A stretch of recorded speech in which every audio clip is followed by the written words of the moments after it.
Greetings, everyone. Marcel here from BellingerSounds.com, and I hope that you are all doing well from wherever you are checking in the world. So in this video, together, we're going to learn about intervals, and we're going to do this in 3 simple steps. So step 1, we're going to define what an interval is. Step 2, we're going to identify intervals by class and type. And step 3, we're going to learn where can we apply the idea of intervals. Okay, so step 1, defining an interval. So what is an interval?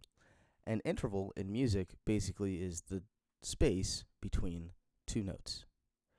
And we measure those notes via a particular quality: major, minor, perfect, etc., etc.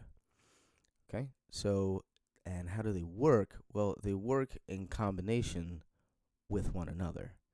And the only real standalone interval is the unison, which we'll see momentarily.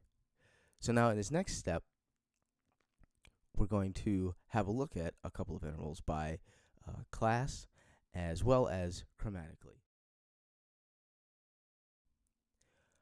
In the photograph here, we see the first class of interval, which is the unison. And for our intent and purpose, we're going to use middle C as our point of departure. So our next class of interval, we have the perfect intervals. So we have the perfect fourth, the perfect fifth, and the perfect octave. The reason why these intervals are perfect is because you need a third note in order to determine quality, such as major or minor. The next class of interval are the diminished and augmented intervals. And in the example, we can see the diminished fifth between C and G flat, and the augmented fourth between C and F sharp. Though they sound the same, they look different on paper. More on that in a second. And then finally, we have the largest class of intervals consisting of major and minor intervals. So we have the major third, the minor third, the major sixth, the minor sixth, the major 7, and the minor 7. And now we're going to look at intervals from a chromatic perspective. And now we're going to take a moment and identify these intervals chromatically.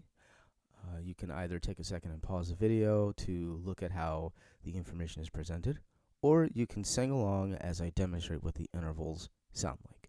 Okay, here we go. So our very first interval is the unison, and it sounds like this.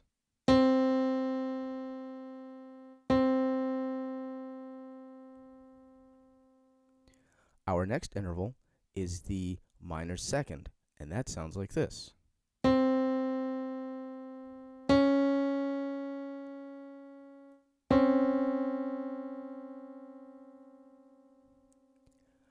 Our next interval is the major second, and that sounds like this.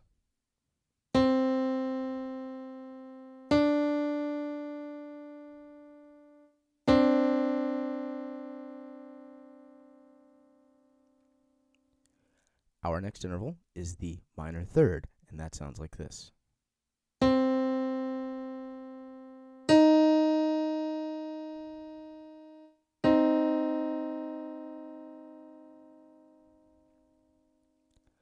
The next interval is the major third, and that sounds like this.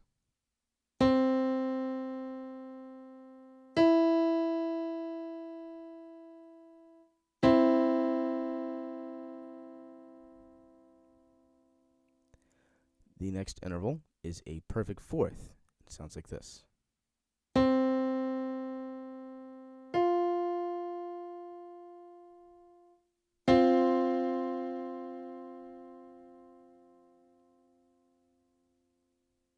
Our next interval is an augmented fourth, and that sounds like this.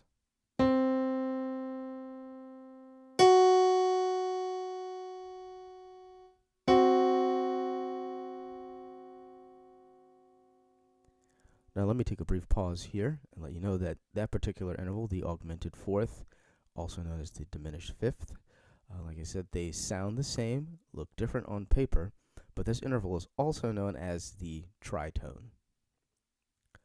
Our next interval is the perfect fifth, and that sounds like this.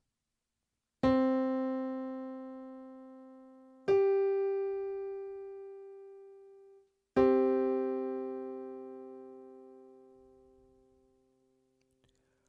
Our next interval is a minor sixth, and that sounds like this.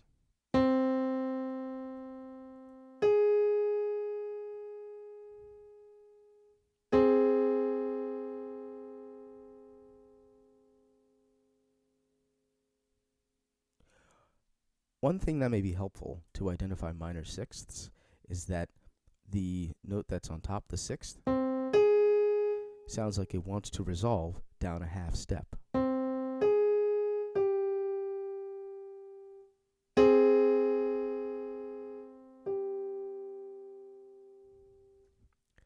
Okay, our next interval is a major sixth.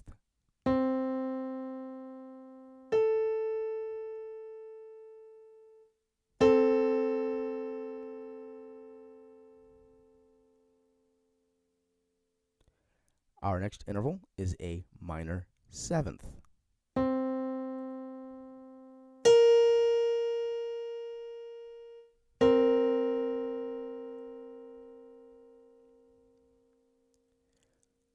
Our next interval is a major seventh.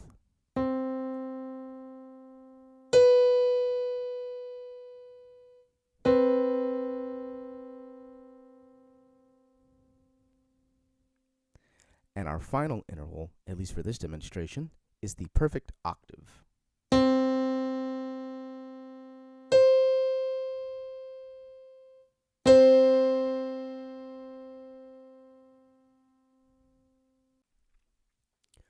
Okay, now that we've looked at these intervals by class and chromatically, and we've also listened to them, so now is the time to figure out how they apply. But before we get into that, I'm going to offer a very small bonus tip. So one thing that can help you master the sound of an interval is by assigning a mnemonic device to the sound of each interval. And what is a mnemonic device? An example of a mnemonic device is the word HOMES, which is an acronym for the Great Lakes. So you have Lake Huron, Lake Ontario, Lake Michigan, Lake Erie, and Lake Superior.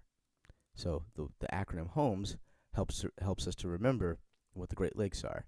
So similarly in music, if you can take small melodic fragments or small musical ideas and attach them to the sound of an interval, this leads to easier identification, or at least that's the idea. Okay, so now it's time to get into how do these intervals apply. So I look at intervals as the basic building blocks of music. Outside of rhythm, rhythm would be the other building block, but this is a pretty important one as well. So where do you find intervals? Well, you find intervals in your melodies, you find them in your chord changes, you find them in your orchestrations, you find them in various places in music. So I would find that, I would think that that intervals are very important to become very familiar with. All right. So if you have any questions, please put them down in the comment box below. Outside of that, subscribe to the channel and give a like to the video to help the algorithm push this out to other musicians that may need this. All right. Outside of that, again, I'm Marcel from Bellinger Sounds LLC. Thank you for joining me on this lesson on intervals, and we'll see you on the next one. Take care.